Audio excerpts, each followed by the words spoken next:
एक वैश्य थे, वो एक संत के पास गए और जाके कहने लगे कि गुरुजी कोई ऐसा पूजा का विधान बताइए जिसमें धन खर्चा ना हो, शरीर से कोई परिश्रम ना करना पड़े, भरपेट भोजन भी कर लें तो कोई समस्या ना हो।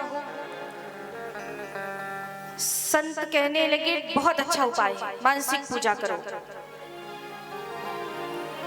उसने कहा ठीक है। संत ने पूछा अच्छा एक बात बताओ, तुमको भगवान की मंदिर में बैठ करके उनकी आराधना करने में समस्या क्या है? तो कहने लगा समस्या तो कुछ नहीं, बस हमारी जेब से पैसे नहीं निकलते, तो क्या करें? संत ने कहा मानसिक पूजा करो। मानसिक पूजा ये सोचने में ना कुछ नहीं जाता, सोचने के लिए तो कुछ भी सोच लो कि भगवान को क्या भोग लगा रहे हो, क्या कर रहे हो, कोई समस्या नहीं, सोचो।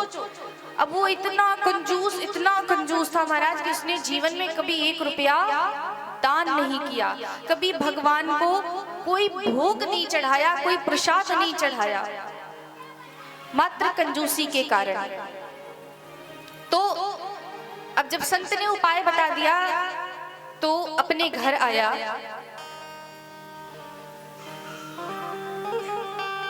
अपने घर आकर के अपने बिस्तर पे बैठ गया।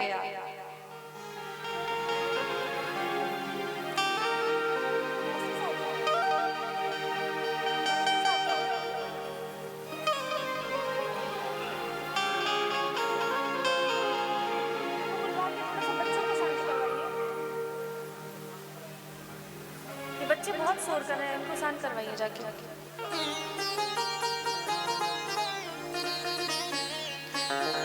बोले श्री राधा रानी सरकार की।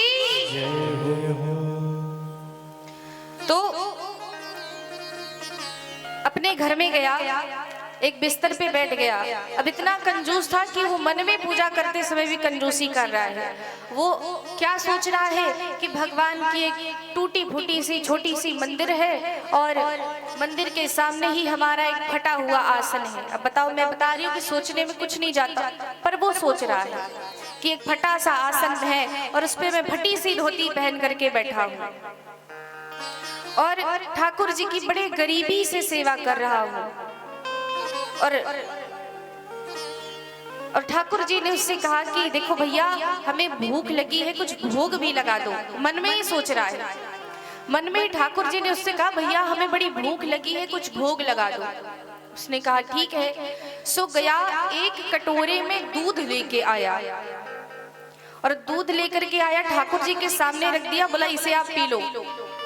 ठाकुर जी कहने लगे ऐसे सूखा दूध कोई पीता है क्या? अरे इसमें कुछ शक्कर डालो, चीनी डालो, तभी तो पिएंगे।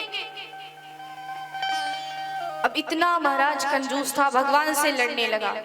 एक तो हम आपको दूध भी दे रहे हैं, भोग भी लगा रहे हैं, ऊपर से अब आप कह रहे हो कि हम आपको चीनी लें, कहां से लेके आएंगे चीनी? भगवान ने कहा देखो भैया, बिना चीनी के दूध नहीं पी पाएंगे हम, इसमें कुछ ना कुछ शक्कर मीठा कुछ डालो। मन में ही सोच रहा है। एक डिब्बा लेके आया, डिब्बे में चीनी रखी थी। अब हाथ से एक मुट्ठी भर करके चीनी निकाला और वो दूध में डालने जा रहा था। तब तक सोचने लगा इतनी सारी चीनी भगवान कैसे खाएंगे, इतना शक्कर कैसे खाएंगे। सो अपने हाथ को पीछे कर लिया और आधी शक्कर को फिर से डिब्बे में डाल दिया। आधी शक्कर भगवान के कटोरे में फिर डालने गया। फिर सोचने लगा ये तो बहुत ज्यादा है, इतने में तो हम 10-15 दिन भगवान को भोग लगाएंगे। और शक्कर कम किया, अब बिल्कुल थोड़ी सी शक्कर लेकर के भगवान के दूध में डालने जा रहा था। और अंतिम बार फिर से उसके मन में यही विचार आया कि इतना शक्कर। ठाकुर जी से कहने लगा एक काम करो, ऐसे ही आप पी लो।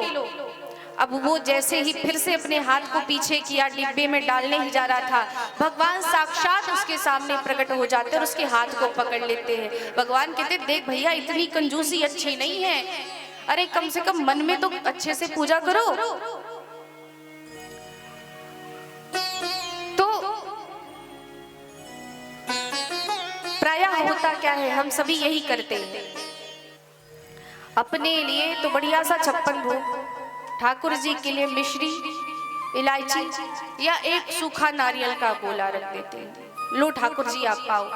अब ठाकुर जी बैकुंठ धाम को छोड़ के आएंगे, नारियल को छीलेंगे, फोड़ेंगे, उसके निकालेंगे उसके सारी चीजों को, फिर उसे खाएंगे। जैसे आप अपने लिए भोग बनाते हो, अपने लिए अच्छी चीजें करते हो, वैसे भगवान के लिए करो। अच्छा, हम लोग आरती गाते हैं कि तेरा तुझको अर्पण, तेरा तुझको अर्पण, क्या लागे मेरा। कितने लोग ये आरती गाते हैं? हाथ उठा के बताइए। गाए हैं जिंदगी में कभी? गाए हैं? हाथ उठा के बताइए। ऐसे सब गाए हो, लेकिन गाते क्या है? तेरा तुझको अर्पण, क्या लागे मेरा।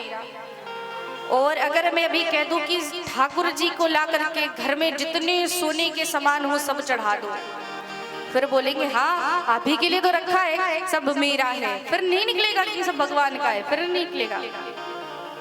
और वैसे ही बड़ा बोलेंगे तेरा तुझको अर्पण, क्या लागे मेरा। तो मुझे लगता है कि कभी कभी आरती लिखने वाले ने थोड़ी सी गलती कर दी है। उन्हें तो बस यही लिखना चाहिए था कि प्रभु सब मेरा ही है, आपका तो कुछ नहीं है, आपका तो बस नाम भर के लिए।